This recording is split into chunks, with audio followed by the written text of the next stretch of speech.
BBA, BCA, BCom computer కోర్సులో 100% placement లభించే ఏకైక డిగ్రీ కాలేజ్ కూకట్పల్లిలోని i3 డిగ్రీ కాలేజ్ 8367215215. నమస్కారం సుబ్బారావు గారు. నమస్తే అండి. ఈ మధ్య పేరెంట్స్ పిల్లల్ని హాస్టల్లో జాయిన్ చేస్తూ ఉన్నారు. ఎక్కువగా చూస్తూ ఉన్నామండి మనం. అయితే నిజానికి ఒక పిల్లల్ని హాస్టల్లో జాయిన్ చేయించే ముందు ప్రతి పేరెంట్ తెలుసుకోవాల్సినటువంటి విషయాలు డెఫినెట్గా కొన్ని ఉంటాయి. ఎస్ అండి. ఎందుకంటే మనం ఆలోచించినట్టు పిల్లలు ఆలోచించాలని లేదు. ఎస్. మనతో పెరిగినంత మాత్రాన పిల్లడు మనతో పాటే ఉన్నాడు కదా, మన ఐడియాలజీను మన మైండ్ సెట్ ఉంటుందని మనం అనుకోము. ఇప్పుడు వైఫ్ అండ్ హస్బెండ్లోనే 2 బ్రెయిన్లు ఉంటాయి. అవునండి. థర్డ్ బ్రెయిన్ పిల్లలు అనేది. సో ఒక్కొక్కరిది ఒక్కొక్క థాట్ ఉంటూ ఉంటుంది. బట్ డెఫినెట్గా ప్రతి పేరెంట్ మీరు తెలుసుకోవాల్సినటువంటి అవసరం ఉందమ్మా. ఈ వీడియోని షేర్ చేయండి కుదిరితే ప్రతి ఒక్కరికి. మీరు పిల్లల్ని హాస్టల్లో పంపించే ముందు ఈ విషయాలు మాత్రం గమనించండి. ఏ విషయాలు పరిగణలోకి తీసుకోవాలంటే. ఎస్ అండి. ఇప్పుడే మీరు ఒక మాట అన్నారు నాగరాజు గారు, పిల్లలు పేరెంట్ మైండ్ సెట్ కూడా ఒకలాగా ఉండదు. ఉంటే అందరి మైండ్ సెట్ ఒకలాగా ఉంటే సమాజం అభివృద్ధి చెందదు. సో ఆ పిల్లలు ఎంత ఎత్తుకైనా ఎదిగేటువంటి అవకాశం ఉంటుంది. సో ఈరోజు చాలా కాల్స్, సార్ మా వాడిని హాస్టల్లో జాయిన్ చేయాలి, హాస్టల్లో జాయిన్ చేయాలంటే ఎక్కడ జాయిన్ చేయాలి, సో అనేటువంటి ప్రశ్నలు చాలా ఎక్కువ వస్తున్నాయండి. ఈ వీడియోకి వాల్యూ యాడ్ చేయడానికి మీ అనుభవాలు కూడా కావాలి. ఎందుకంటే మీ యూనివర్సిటీలో చాలాసార్లు మనం మాట్లాడుకునేటప్పుడు ఆ అనుభవాలు వస్తూ ఉంటాయి బయటికి. అవును. సో మనం మాట్లాడే కాంటెక్స్ట్ అంటే 12th వరకు పిల్లలు అయినప్పటికీ కూడా సో ఆ అనుభవాలు కూడా ఇక్కడ క్రోడీకరిస్తే అక్కడ వచ్చినటువంటి ఇంప్రూవ్మెంట్ కానీ లేకపోతే మీలో ఉన్నటువంటి చేంజెస్, మీకు అక్కడ ఆ సందర్భంలో వచ్చిన చేంజెస్ దీనికి చాలా యాడ్ అవుతాయి. డెఫినెట్గా సార్. 6th క్లాస్ నుంచి పీజీ వరకు హాస్టల్. పీజీకి వచ్చారు, నేను సుమన్ టీవీలో జాయిన్ అయ్యేంత వరకు హాస్టల్. నా పెళ్లి కాకముందు వరకు హాస్టలే. ఓకే, పెళ్ళి అయిన తర్వాత మరొక హాస్టల్, పెళ్ళి అయిన తర్వాత ఇంక ఇల్లు కొత్త హాస్టల్. రైట్ అండి. సో ఇక్కడ నేను మొట్టమొదటిగా పేరెంట్స్ అందరికీ చెప్పేది, పిల్లల్ని హాస్టల్లో జాయిన్ చేయడానికి ఉన్నత విద్యాభ్యాసానిక లేదా వారి యొక్క క్యారెక్టర్లో మరింత మార్పు తీసుకురావటానిక లేదా రెండింటిక లేదా పిల్లల్ని మనం భరించలేక వేస్తున్నామా? సో ఇది ఒక్కసారి మనం అందరూ కూడా ఆలోచించాల్సినటువంటిది. ఖచ్చితంగా భరించలేక వేస్తున్నారా అని నేను అనట్లేదు, కానీ అలా ఉన్నప్పటికీ వాళ్ళ యొక్క ఉన్నత విద్యాభ్యాసం వాళ్ళ యొక్క ఉజ్వల భవిష్యత్తు కోసమే వేస్తాం. కానీ అక్కడ ఉన్నటువంటి వాటిల్లో చాలామంది అకాడమిక్ మాత్రమే మనం పరిగణలోకి తీసుకుంటామండి. కానీ ఇక్కడ అందరూ చూడాల్సినటువంటి 3 ప్రాథమికమైనటువంటి స్కిల్స్ని మనం చూడాలి. మొట్టమొదటిగా అకాడమిక్స్లో ఇంప్రూవ్మెంట్ కానివ్వండి, రెండవది పర్సనాలిటీ డెవలప్మెంట్కి ఒక పునాది పడుతుంది హాస్టల్ అనేటువంటిది. సో ఎలా పడుతుంది అనేటువంటిది చూద్దాం. మూడవది other skills.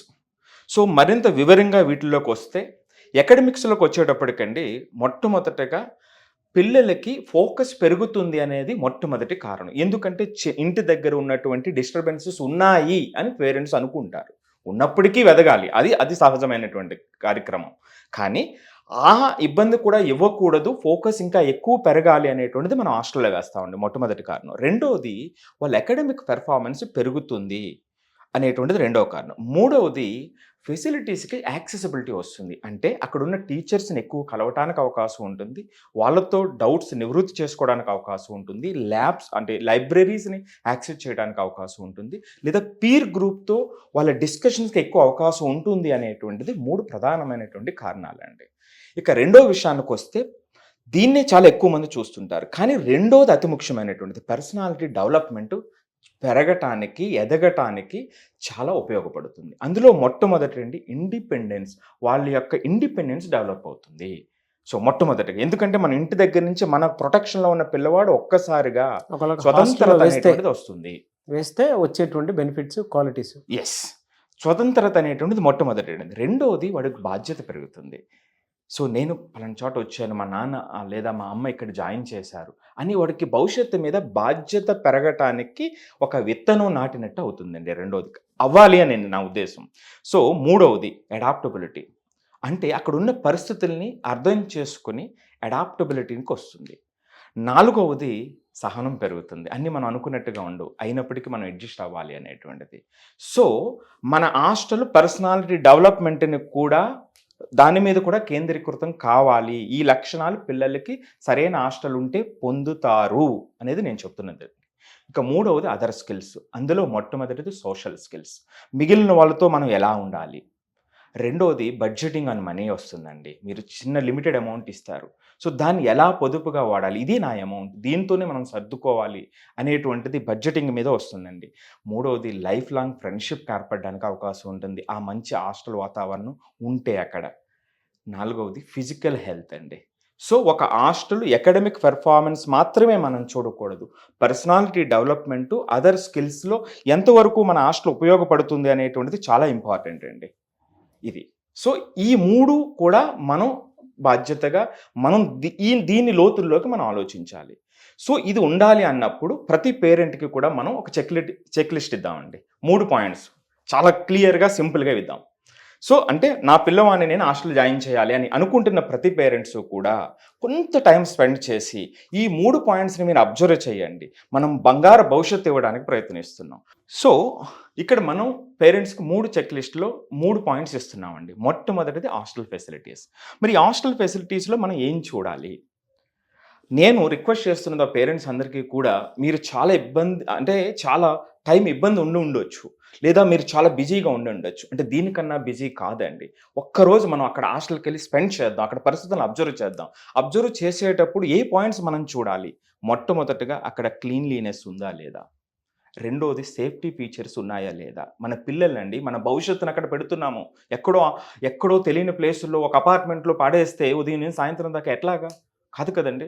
So, safety features ఎంతవరకు ఉన్నాయి? వెల్ మెయింటైన్డ్ ఫెసిలిటీస్ ఉన్నాయా లేవా అక్కడ? అంటే ముందు ఆరోగ్యం లేకపోతే తర్వాత చదువు ఎట్లా వస్తుందండి? ముందు ఆరోగ్యం అనేటువంటిది ఉండాలి. అంటే ఎందుకు చెప్తున్నానంటే అండి, కొన్ని ఎమ్యూనిటీస్ మనం చూస్తే కొన్ని హాస్టల్స్‌లో ప్రెజెంట్ వాష్‌రూమ్‌కెళ్ళటానికి 6:00, 7:00 క్లాస్‌కి వెళ్ళటానికి అంతకుముందు 4 లేదా 3:30కి లెగిసి వాష్‌రూమ్‌కి వెళ్ళవలసిన పరిస్థితులు ఈ రోజున ఉన్నాయండి. లక్షలు మనం ఖర్చు పెడుతున్నప్పటికీ కూడా. దీనివల్ల అమ్మాయిలు ప్రత్యేకించి ఆ వయసులో అంటే 11th, 12th చదువుతున్నటువంటి అమ్మాయిలు వాష్‌రూమ్‌కి వెళ్ళక, తర్వాత టిఫిన్ చెయ్యక, బ్రేక్‌ఫాస్ట్ చెయ్యక, మధ్యాహ్నం వరకు కూడా తిననటువంటి పిల్లలు ఉన్నారండి. సుమారుగా 6-8 నెలల్లో ఈ పిల్లల ఆరోగ్యం పాడైపోతున్నటువంటి అనేకమైనటువంటి కేసెస్ మన కళ్ళ ముందుకు కదులుతున్నాయండి. సో, అందుకే పేరెంట్స్‌కి చాలా రిక్వెస్ట్ చేస్తున్నా, ఆ ఎమ్యూనిటీస్ చూడండి. సో, మొట్టమొదటగా క్లీన్లీనెస్ ఉందా లేదా? అక్కడ ఉన్నటువంటి సేఫ్టీ ఫీచర్స్ ఎంతవరకు ఉన్నాయి? వెల్ మెయింటైన్డ్ ఫెసిలిటీస్ ఉన్నాయా లేదా? అనేది మొదటి పాయింట్ అయితే, రెండవది లాండ్రీ అండి. లాండ్రీ ఫెసిలిటీస్ ఎట్లా ఉన్నాయి? లేకపోతే చక్కని మన పిల్లలు తర్వాత చర్మవ్యాధులతో మన ఇంటికి వస్తారండి 3 నెలలు తిరగకుండానే. సో, అడగండి. వాళ్ళు అక్కడ చూడండి. వాళ్ళని ప్రశ్నించండి. ఆ ఫెసిలిటీస్‌ని తెలుసుకోండి. రెండవది స్టడీ స్పేసెస్ ఎట్లా ఉన్నాయి? ఒక లోపలికి తోసేసి ఒక చోట పడేస్తున్నారా? వాళ్ళకి ఆ స్టడీ స్పెసిఫిక్ డిజిగ్నేటెడ్ స్పేసెస్ ఉన్నాయా లేదా? అంటే క్లాసులు అయిపోయిన తర్వాత వాళ్ళు స్పెండ్ చేసేటువంటి టైము ఎంత క్వాలిటీ టైమ్‌ని వాళ్ళు ఇస్తున్నారు? వాళ్ళకి రిక్రియేషనల్ యాక్టివిటీస్ ఏవైతే ఉన్నాయా లేవా? అంటే ఉదయం నుంచి సాయంత్రం వరకు ఒకటే దూరంలో ఉంచేస్తే కుదరదండి. ఆ మైండ్ పని చేయదు. సో, కాబట్టి మొట్టమొదటగా హాస్టల్ ఫెసిలిటీస్‌లో ఈ పాయింట్స్‌ని ఒక్కసారి గమనించండి. వెళ్ళండి. కొంత టైం స్పెండ్ చేయండి. దీన్ని వాలిడేట్ చేయండి. అప్పుడు వాళ్ళకి ఆ హెల్తీ లైఫ్ స్టైల్ వస్తుంది. ఇది మొదటి మెట్టు అండి.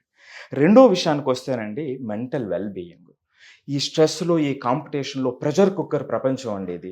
ఈ రోజున ఆ ప్రెషర్ చాలా ఎక్కువ ఉంది. సో, ఈ ప్రెషర్ ప్రపంచంలో మెంటల్ వెల్ బీయింగ్ లేకపోతే వాళ్ళ శక్తిని వాళ్ళు తెలుసుకోలేరు. సో, కాబట్టి దానికి ఒక సపోర్టివ్ సిస్టమ్ కావాలి. దీనికి మొట్టమొదటిగా ఒకటి చెప్తాను. చాలామంది పిల్లలకి మొట్టమొదటిగా హాస్టల్‌కెళ్ళేటప్పుడు ఇనీషియల్ హోమ్ సిక్‌నెస్ ఉంటుందండి. అవును. కొన్ని రోజుల పాటు. సో, మరి అక్కడ వ్యవస్థ దాన్ని ఎలా క్యాటర్ చేస్తుంది? ఎలా రిమూవ్ చేస్తుంది? నేనైతే 6th క్లాస్‌లోనే మా ఇంట్లో వాళ్ళు హాస్టల్‌లో పెట్టేశారని చెప్పి ఆ! అక్కడ పిల్లో ఉంటది కదా సార్. ఆ! మొహం మీద ఏసుకొని ఏడ్చుకుంటూ కూర్చునేవాడిని. ఎన్ని రోజులు ఏడుస్తూ ఉన్నారు?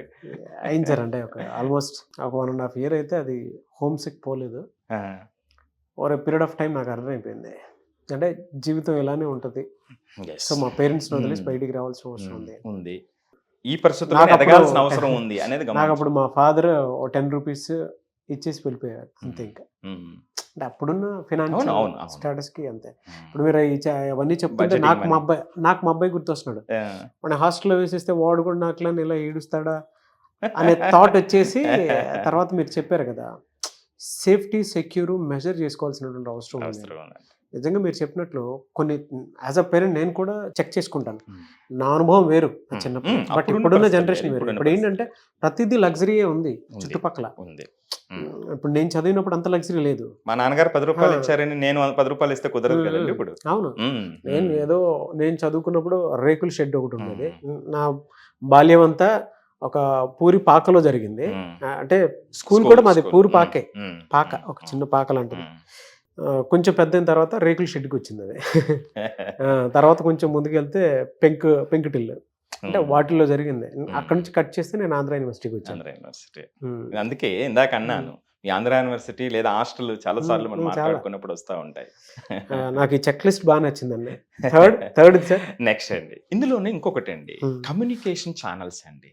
అంటే వీళ్ళు మనకి పేరెంట్స్కి ఎలా కమ్యూనికేట్ చేస్తున్నారు అనేది కూడా చాలా ఇంపార్టెంట్. చాలా మంది ఆ గేట్ల దగ్గర పడిగాపులు కాస్తారండి. ఈ దారుణం ఏమిటంటే మన పిల్లల్ని అక్కడ జాయిన్ చేసి మనం వాళ్ళతో మాట్లాడడానికి పడిగాపులు కాయవలసిన పనే ఉందండి. ఒక సిస్టమ్ ఉండాలి కదా.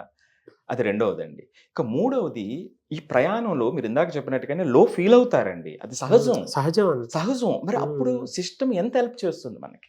అది డెఫినెట్గా చెక్ చేసుకోండి. మాకు చిన్నప్పుడు వార్డెన్స్ ఉండేవాళ్ళు కాబట్టి ఈవెన్ అంటే ఏ మాట కానీ మమ్మల్ని పలకరించేవాళ్ళు, మాట్లాడేవాళ్ళు వార్డెన్స్. అయితే అప్పట్లో సిస్టమ్ కూడా బాగానే ఉండేది హాస్టల్స్లో.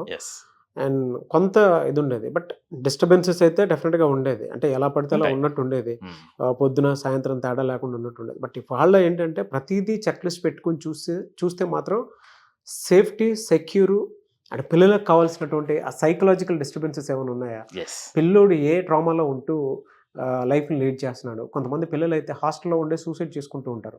బట్ వాటిని కూడా మనం అబ్జర్వ్ చేయాల్సినటువంటి అవసరం చాలా ఉంది. సో చెక్ లిస్ట్లో మాత్రం మానసికంగా బాగుంటానికి కావాల్సినటువంటి క్వాలిటీ ఉన్న హాస్టల్ ఇదే కాదా అనేది కూడా మీరు చెప్తారు. అంటే సరౌండింగ్స్ మీకు చెప్పేస్తాయి. ఇందాక సుబ్బారావు గారు ఒక మాట అన్నారు, చదువుకునేటప్పుడు ఆ స్పేస్ క్రియేట్, అంటే ఎన్వైరన్మెంట్ ఉందా లేదా అనేది చెక్ చేసుకోండి, దాన్ని బట్టే మీకు అర్థమవుతుంది అని. అక్కడే ఆ స్పేస్ చెప్పేస్తాను మనకి. నేను ఈ 2 పాయింట్కి ఒకే ఒక సెంటెన్స్లో చెప్పేస్తానండి. అక్కడ రెస్పెక్టబుల్ సిస్టమ్ ఉందా లేదా? వార్డెన్ ఉంటారు, అందరూ ఉంటారు.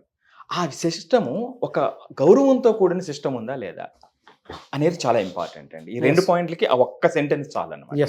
ఇక మూడవదండి, లాస్ట్ది ఎడ్యుకేషన్లో సపోర్ట్ అండి. చూసారా, అంటే ముందు ఫెసిలిటీస్ ఉంటాయి, తర్వాత మెంటల్గా మనం రెడీ చేద్దాం, తర్వాత ఎడ్యుకేషన్కి వద్దాం. మనం ఓన్లీ ఎడ్యుకేషన్ చూస్తాం. నెక్స్ట్ ఎడ్యుకేషన్ చూద్దామండి. ఎడ్యుకేషన్లో సపోర్టింగ్ సిస్టమ్ ఎంతవరకు ఉంది, ఆ అకాడమిక్ గైడెన్స్ ఎంతవరకు ఇస్తున్నారు, ఆ క్వైట్ స్టడీ స్పేసెస్ ఏదైతే ఉన్నాయో అక్కడ ఎంతవరకు మనకు ఆ సపోర్టింగ్ ఉంది, ఆ డిసిప్లిన్ ఎన్వైరన్మెంట్ ఉంది అనేటువంటిది చూడాలండి. సో దీనికి ఎగినెస్ట్గా పిల్లల్ని లేబుల్ చేశారు, వీడి చదవడు అని వదిలేసి లేబుల్ చేసి లీవ్ చేసేస్తున్నారు, వాళ్ళని వదిలేస్తున్నారా? అరే ఈ 2 సెక్షన్ల పిల్లలే చదువుతారు, వీళ్ళకి అందరూ పనికిరారు. అరే పనికిరానప్పుడే కదా ఎడ్యుకేషనల్ ఇన్స్టిట్యూట్లో వాళ్ళ బాధ్యత మరింత పెరగాల్సింది. అవును, లేకపోతే మనకేముందండి, వాడికే వస్తే అక్కడ దాకా రావాల్సినటువంటి అవసరం లేదు కదా. సో ఆ లేబుల్ చేసి లీవ్ చేసేస్తున్నారా, రోట్ లెర్నింగ్కి అలవాటు చేసేటువంటి పరిస్థితులు అక్కడ ఉన్నాయా అనేది ఒక్కసారి చెక్ చేయండి దయచేసి. ఆ పిల్లలకు ఉజ్వలమైనటువంటి భవిష్యత్తు రావటానికి మీరు నేను ఇచ్చేది కాదు, వాళ్ళ మనసుల్లో ఆ శక్తి ఒక్కసారి వాళ్ళకి అర్థమైతే ఇక లిమిట్స్ ఉండవండి. దట్స్ వాట్ ఐ బిలీవ్ అండి. థౌజండ్స్ ఆఫ్ పిల్లలలో మనం చూసేటువంటిది అదేనండి. సో ఫైనల్గా అండి, ఇక్కడ ఈ ప్రయాణంలో కొంతమంది టీచర్స్ హెల్ప్ చేస్తారండి, అందరూ కాకపోయినా వాళ్ళకి హ్యాట్స్ ఆఫ్ అండి. ఒక్కళ్ళు అలాంటి వాళ్ళు దొరికిన ఆ ప్రయాణం అద్భుతం అవుతుందండి. సో ఫైనల్గా మనం ఇక్కడ చెప్పేటువంటిది ఏమిటంటే, ప్రతి 15 రోజులకి లేదా 3 వారాలకి పేరెంట్స్ మొట్టమొదటగా వాళ్ళ మెంటల్ వెల్ బీయింగ్ని ఒకటి చెక్ చేసుకుని, ఆ తర్వాత సెక్యూరిటీ అండ్ సేఫ్టీ మెజర్మెంట్స్ని 2వ పాయింట్గా తీసుకుని, 3వది వాళ్ళ ఎడ్యుకేషన్లో ఉన్నటువంటి గ్రోత్, పెర్ఫార్మెన్స్ ఏదైతే ఉన్నారా, హై కాన్సంట్రేషన్. సో ఈ 3 పాయింట్లు ప్రతి పేరెంట్స్ 15 డేస్ 20 డేస్కి చెక్ చేసుకుంటే వాళ్ళకి కావాల్సినటువంటి శక్తి వాళ్ళకి ఖచ్చితంగా వెళ్తుందండి. సో ఫైనల్గా మనం చెప్పేది, ఈ డెసిషన్ తీసుకునే ముందు, హాస్టల్లో జాయిన్ చేయాలనుకునేటువంటి ముందు మొట్టమొదటగా మీ యొక్క పిల్లల యొక్క పర్సనాలిటీని ఒక్కసారి అర్థం చేసుకోండి. మీరేదో అక్కడ హాస్టల్లో జాయిన్ చేయాలని కాదు. రెండోది, హాస్టల్ని విజిట్ చేయండి, ఈ పాయింట్స్ని పరిగణలోకి తీసుకోండి.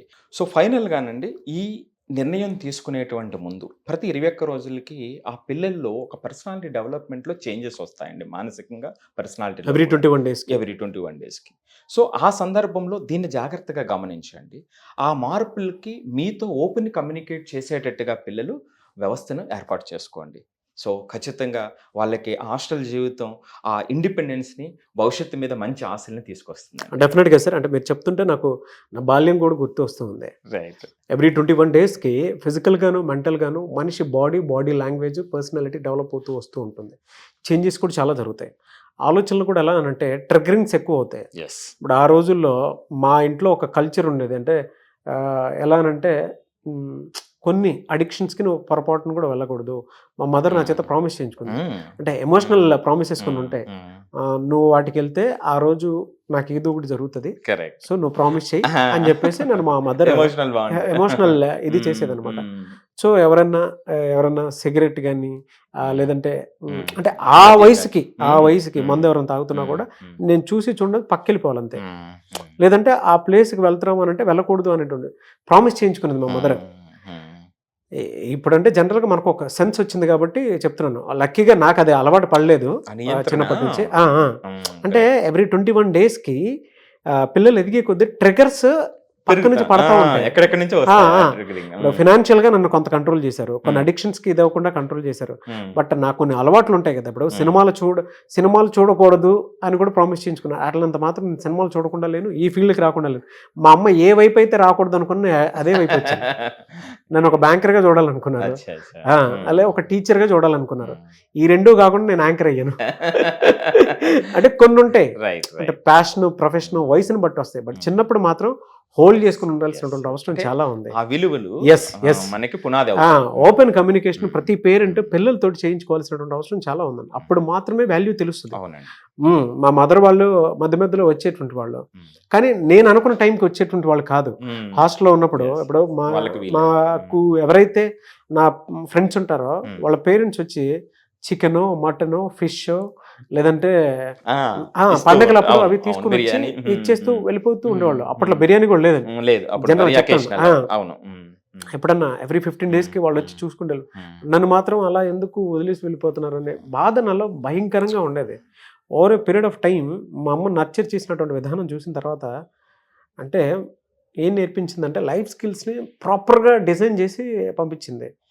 నేను ఎక్కడెక్కడ ఉండగలుగుతాను, ఎక్కడెక్కడ ఉండలేను అనేటువంటి విషయాన్ని. అంటే నేను ఎక్కడ లో అయితే మా పెద్దక్కని పంపించేసేవాళ్ళు, నేను ఎక్కడ లో అయితే మా బావని పంపించేవాళ్ళు, నేను ఎక్కడ లో అవుతున్నాను తెలియను అంటే లాస్ట్లో వీళ్ళు వచ్చేవాళ్ళు. అంటే స్ట్రాటజిక్గా పెంచారనుకోవాలి. సో అట్లా పిల్లల్లో ఏజ్ని బట్టి కొన్ని విషయాలు డెవలప్ అయ్యేటప్పుడు డెఫినెట్గా వాటిని పేరెంట్స్ గుర్తించి ఆ అట్మాస్ఫియర్ని ఎన్వైరన్మెంట్ని క్రియేట్ మనమే చేయాలి. ఆ ఎన్వైరన్మెంట్ ఎక్కడంటే లోపల జరిగేటువంటి మానసిక వేదన్ని పేరెంట్సే హోల్డ్ చేసుకుని తీసుకెళ్ళాలి. సో మీరు చెప్పినటువంటి 3 చెక్ లిస్ట్ డెఫినెట్గా నా లైఫ్లో జరిగాయి కాబట్టే నేను ఇవాళ మీతో ఇంత బాగా కూర్చొని మాట్లాడడానికి అవకాశం దొరికింది. రియలీ గ్రేట్ అండి, మంచి పాయింట్స్. అయితే చాలా మందికి ఇప్పటికీ కొంతమంది పేరెంట్స్కి అర్థం కాదు. మీ దగ్గర అపాయింట్మెంట్ తీసుకొని ఇంకా డీటెయిలింగ్గా తెలుసుకోవాలి అనుకున్నటువంటి వాళ్ళు ఉంటారు. మిమ్మల్ని అప్రోచ్ అవ్వాలంటే ఖచ్చితంగా అండి, ఏదైతే నెంబర్ స్క్రోల్ అవుతుందో దాన్ని కాంటాక్ట్ చేస్తే మన టీం వాళ్ళని కాంటాక్ట్ అవుతారు. సో వాళ్ళు వచ్చి అపాయింట్మెంట్ తీసుకుని వాళ్ళ డౌట్స్ అన్ని కూడా నివృత్తి చేసుకోవచ్చు అండి. డెఫినెట్గా. అండ్ ప్రతి పేరెంట్ ఈ వీడియో చూస్తూ ఉంటారు. నాలాంటి పేరెంట్స్ కూడా చాలా మంది, నాకు ఒక బాబు అన్నాడు కాబట్టి మీ అనుభవాలు కూడా, మీ హాస్టల్లో మీరు ఏం చేశారు, మీరేం నేర్చుకున్నారు, మీ పేరెంట్స్ మీరు హాస్టల్లో పంపించేటప్పుడు ఏం నేర్పించారు అనేది కింద కామెంట్ బాక్స్లో పోస్ట్ చేయండి. మేము కూడా వాటి మీద వీడియోస్ చేస్తాము. కుదిరితే మీకు ఏదైనా డౌట్ ఉంటే కూడా క్లియర్ చేస్తాము. అండ్ ఈ వీడియో కనుక మీకు కనెక్ట్ అవుతుందని అనుకుంటున్నాను. మీ పిల్లల్ని హాస్టల్లో పంపించేటప్పుడు ఎటువంటి జాగ్రత్తలు చెప్పాలనేది కింద కామెంట్ బాక్స్లో పోస్ట్ చేస్తే పార్ట్ 2 వీడియో చేస్తాము. ప్రతి పేరెంట్కి ఉపయోగపడేలాగా అన్నీ మీకు ఉండేటువంటి అనుభవాలు కూడా మైండ్లో పెట్టుకొని. అండ్ ఏదైనా చిన్న డౌట్లు ఉంటే మీరు సుబ్బారావు గారిని కాంటాక్ట్ అవ్వాలనుకుంటే స్క్రీన్ మీద మీకు కాంటాక్ట్ నెంబర్ కనిపిస్తుంది. దాన్ని మీరు కాల్ ఆర్ మెసేజ్ వాట్సాప్ చేసి వెంటనే ఎన్రోల్ చేసుకోండి.